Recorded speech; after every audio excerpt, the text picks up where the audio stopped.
Washington, D.C. saw a 22% increase in HIV/AIDS over the past 2 years.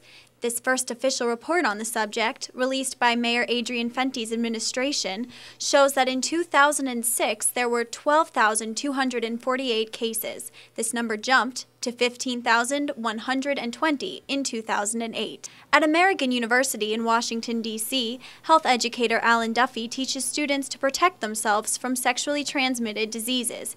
He says that while students should always be careful, they should remember that this is not an epidemic affecting all parts of the city. A lot of the statistics that are coming out of DC with high HIV rates, they are mainly in lower socioeconomic status areas, and that's something that's important for students to remember, that this is not an epidemic that affects all of DC. It mainly affects smaller areas. Duffy says the Wellness Center provides programs that lead students towards making smart choices that will protect them from HIV/AIDS.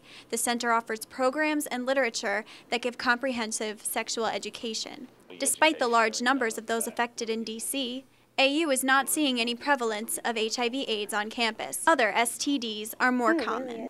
Other STDs are tending to present in higher numbers, and that tends to be generally reflective of campus populations. Even though the epidemic is not directly affecting campus, the student response is shock, disappointment, and a little frightened. I'm really surprised. I thought that we were taking more action and there was more funding going towards this preventative measures for HIV and AIDS.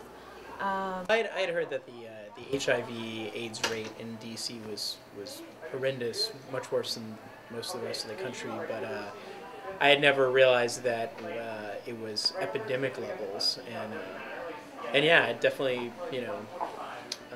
freaks you out a little bit, and reminds you to be careful. This is Amanda Glensky, District Wire News.